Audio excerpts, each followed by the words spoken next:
Welcome to the latest episode of Branding the Experience. We discuss ways how we can create environments where employees actually want to come to work and customers want to keep coming back. I am Ken Bader, your host for Branding the Experience. Our subject today, embrace the chaos. Maybe I should put it like you train your employees to embrace the chaos, because I think in the times that we live in now, and I don't see much changing the rest of 2022, 23, 24, 27 for that matter. It seems like each year things move faster, things become more chaotic. And I think that if we can teach our employees to embrace that chaos, to get into their minds that this is the new normal. Things are going to move fast. There's going to be stressors that we didn't intend on, that we didn't predict. So, let's try to roll with that. I always think of the old Clint Eastwood movie. I'm going to date myself, Heartbreak Ridge, where he's training Marines and he says, you improvise, you adapt, you overcome. And I try to use that line in my head. I'm having a chaotic day. And sometimes it works, sometimes it doesn't. But to give you an example of why this is on my mind right now is over the last 6 to 9 months, I've had some really, really bad consumer experiences at restaurants, at retail stores, at hotels.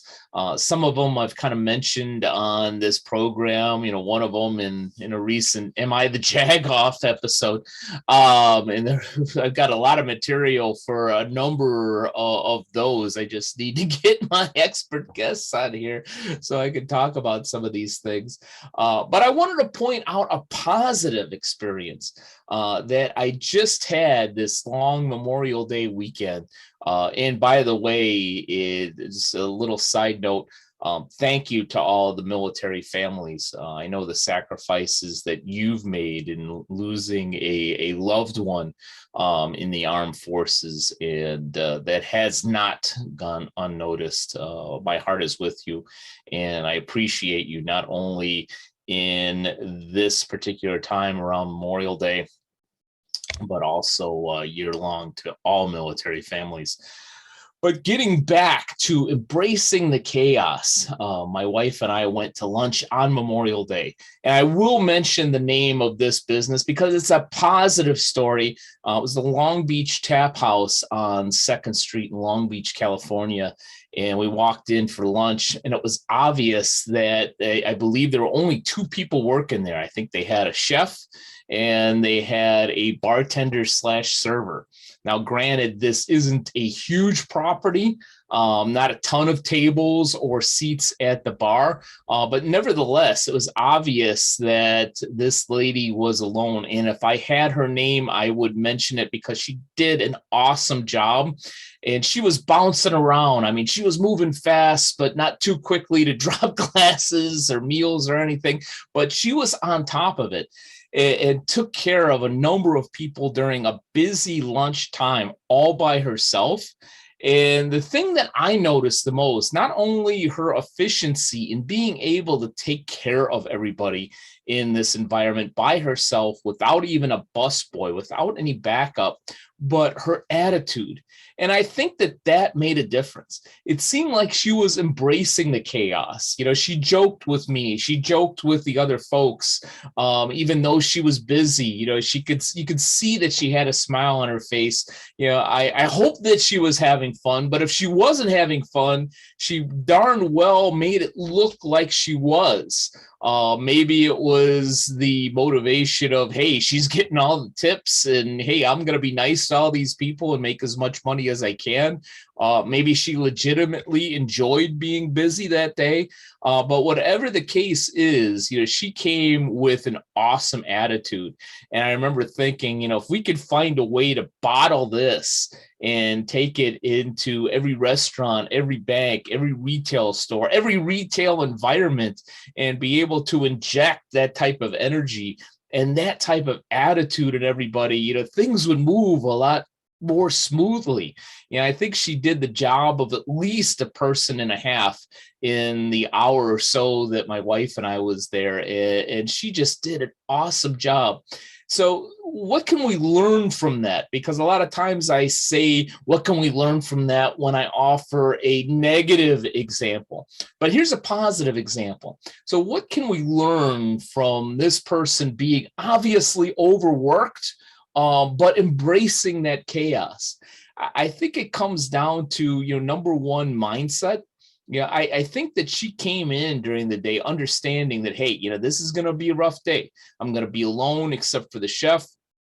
It's going to be busy. It's a holiday. There's going to be people here during a lunch rush that may not normally be here, more people. So, I want to put my best foot forward. I'm going to embrace the fact that I'm going to be busy and I'm going to be taxed and that I'm going to be tired when I go home. But you know what? I'm going to be tired in a good way because I did a damn good job and I made people feel good when they were at the Long Beach Tap House. So, I think that we can train for that. I think that, managing expectations is a huge thing in branding the experience. I think managing the expectations first of employees, because I think it's really, really difficult, almost impossible to have happy, satisfied customers, clients, or members when you have non-satisfied, not happy, unhappy employees. I think it's almost impossible to pull off. I've seen it very rarely, but it's an uphill climb. So managing expectations with staff, saying, hey, you know what? Today could be a rough one, but you know what? You're up to the challenge. You can do this. And I have every confidence in you that you're going to be able to handle this rough day, whether it's handling the expectations and giving some advice in terms of, grabbing that dirty plate on the way back to getting another order so that it takes less steps. It's more efficient. Or maybe in the banking world, anticipating that, all right, this person was turned down for a loan. Let's not just call and say, yeah, sorry, not going to happen this time. But understanding the feelings that member or customer is going to feel beforehand and going into that call, if there are some alternatives, being able and prepared to lay out those alternatives for the individual. So handling those expectations and being prepared. And then also, I'll close with this, understanding that we need to manage expectations for the customer, client, or member. Now, in my line of work in doing branding consulting, doing culture building consulting, strategic planning, and the things of that nature, when I sat down in that restaurant at the Long Beach Tap House, within seconds, I noticed that, hey, this person is alone and she's going to have maybe some rough time serving everybody. So I had that expectation ahead of time. And fortunately, I was pleasantly surprised where I got a great experience and great service. But I had this expectation that, hey, things may take a little bit longer. I may not get a refill on my Diet Coke as quickly as I thought it would be, and so on and so forth. But I think that we can, as professionals in a retail environment, manage those expectations. Whether it's acknowledging people. It's like, I will be right with you. Unfortunately, we don't have a busboy today, but I will be with you as soon as possible. Understanding that as a customer in a restaurant does actually help a lot. Or in a banking environment, saying that, well, it will take about 48 to 72 hours for me to give you an answer on this loan or this issue that you have.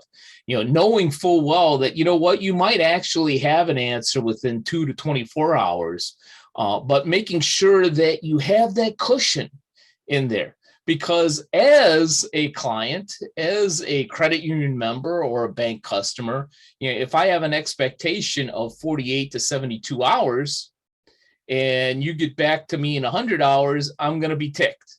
But if you get back to me in like 5 hours, I'm going to be, wow, that was a lot quicker than I expected. You're going to be happier about that situation. So manage expectations, manage the expectations of your employees, help your employees to manage the expectations of your customers, clients, and members. And most importantly, find a way to embrace that chaos, because I have a feeling we're going to be in it for quite some time. Thank you for spending some time with me today. And here's hoping, as always, that you're branding the experience at a very high level for all those you serve. Events are back in full swing. I'm actually heading to my 4th conference in at least as many months so far in 2022. I'm overjoyed to be fully back in business after the pandemic, and it would be a privilege to be a part of your next event. Do you need a speaker for your next conference? Maybe a facilitator for your next strategic planning or training session? A full program with expert panelists and interactive exercises for attendees? Or maybe you need an MC for your next event. I'm here to help and have the expertise to be a part of an amazing agenda for your audience. Learn more about Bader Training and Consulting at www.btcinc.net, or better yet, just contact me directly at kbader@btcinc.net, and let's talk about your next event, next training session, or next summit.